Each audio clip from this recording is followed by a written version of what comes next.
Hey, what's up everybody? I'm Mike Riley. This is Ozzy. And in today's video, we're going to talk all about traffic stops. Most of us have been pulled over by the police, and it's important that you know what you should and shouldn't do when you're involved in a motor vehicle stop. In today's video, you can expect to learn some strategies that you can use to make sure that your interaction with the police goes as smoothly as possible. I'm going to talk a little bit about constitutional rights that you have when you're pulled over by the police, and I'm going to talk about some really dumb stuff that you shouldn't do if you want to avoid getting pulled over and want to avoid getting arrested.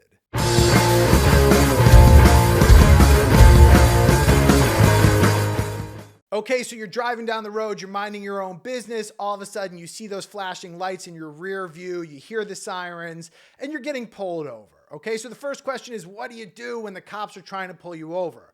Well, you have two options. You could run or you could get pulled over. You could voluntarily pull your car to the side of the road. Obviously, that's the right choice. Over the years, I've seen people say, but Mike, I was doing everything right. I was traveling the speed limit. My vehicle's registered. It's insured. I use my turn signals. It's a brand new vehicle. Everything works on it. The cops had no basis to pull me over. It was a pretextual stop. And sometimes people will think that they're justified in that situation to not pull over and say, well, this is an illegal stop. I'm not going to pull over. That's a bad idea. Even if it is an illegal stop, an attempt by the police to do an illegal search, it's a really bad idea to resist that and pull off because you have no right to resist an illegal stop.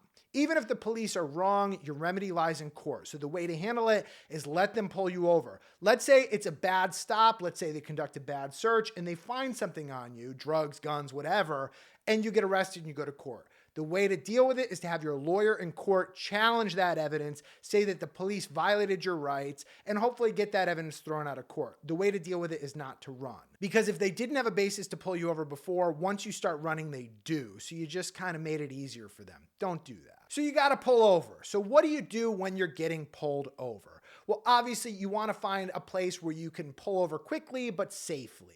Somewhere where you're not going to be a hazard to other drivers on the road, other pedestrians, and where the police are going to be in a position where they're not put in harm's way. I always think it's a good idea when you get pulled over to just pull over the vehicle, put it in park, put your hands on the steering wheel where the police can see them.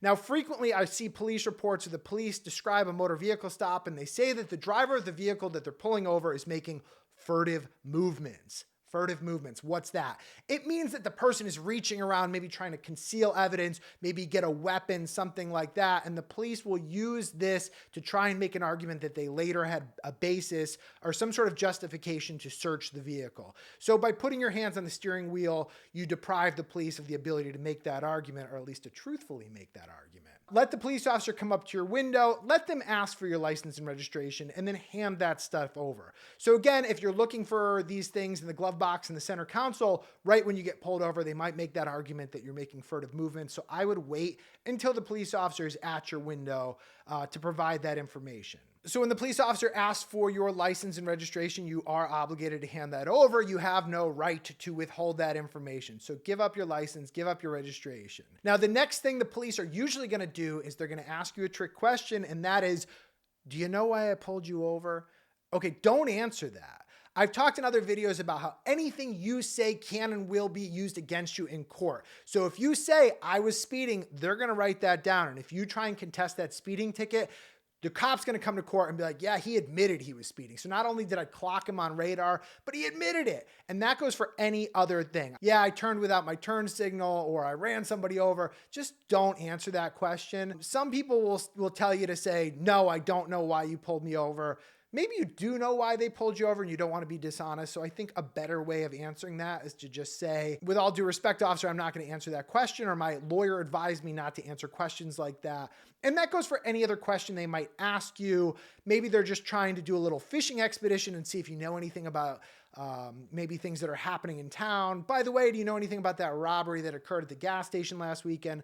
You don't have to answer these questions. So you have a right to remain silent with respect to these questions. And it's just good practice to not answer questions that the police are asking during this motor vehicle interaction. So again, give them your license and registration, but you don't need to tell them why they pulled you over. They know damn well why they pulled you over. The next thing we see during motor vehicle stops a lot is the police officer will ask somebody if they consent to a search of the vehicle.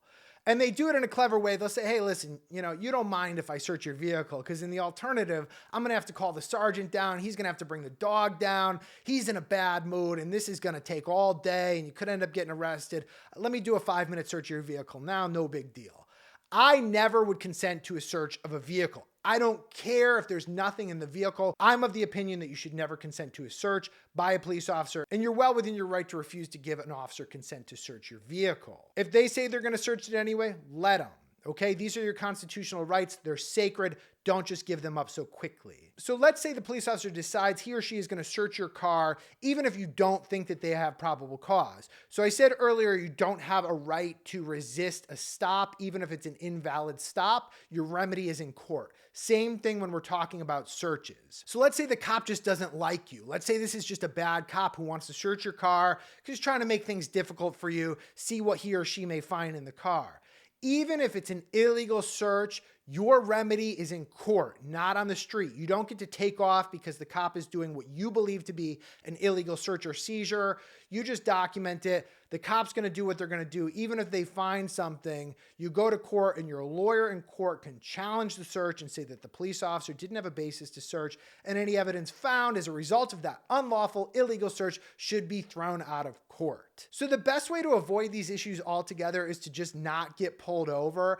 And I see some clients do some really dumb stuff, which basically invites the police to pull them over, and it leads to them getting searched, getting arrested, their car getting towed. And they're situations that are easily avoided. So anytime you're violating one of the motor vehicle statutes in your state, you're giving the police an opportunity to pull you over. It's a freebie. So if you don't use your turn signal, the police could pull you over. If you're speeding, the police could pull you over. But the one that I don't understand, that I see all the time that just doesn't make any sense, is the illegal tints, or better yet, the tinted windshield. Like, if you're driving around with things that you shouldn't be driving around with, do not tint your windshield. Do not have blackout tints. When I was a younger man, I thought it was cool to have illegal tints. Nobody could see me. It was like shades for my vehicle, right? I felt cool. I got pulled over constantly, and there was nothing I could do about it. I'm giving the police a green light to pull me over whenever they want. And yeah, again, the windshield is the dumbest of them all. I see people who are maybe involved in some sort of illegal activity, maybe using their vehicle to transport some allegedly illegal stuff, and they have a tinted windshield. Like, you're getting pulled over wherever you go. So it doesn't make sense. So whether you're doing something illegal or not, I think we can all agree that we want to keep a low profile. We want to avoid police interactions, and we want to avoid getting pulled over. So don't tint your windshield. And if you're going to tint your car, just use the legal tints. I understand it's cooler to have the illegal ones, but again, please pull me over. That's what you're saying to police officers, and they will. So I'm curious to know what you think. If the police are pulling you over for no reason at all, do you think that you should be able to just take off and leave them in the dust? What if they're doing an illegal search of your vehicle? Should you be able to resist that and take off to avoid a constitutional violation? What do you think will happen in court when you go to court and try and challenge these constitutional violations? I'd love to hear your thoughts and comments. Thanks so much for watching, and stay tuned for more videos.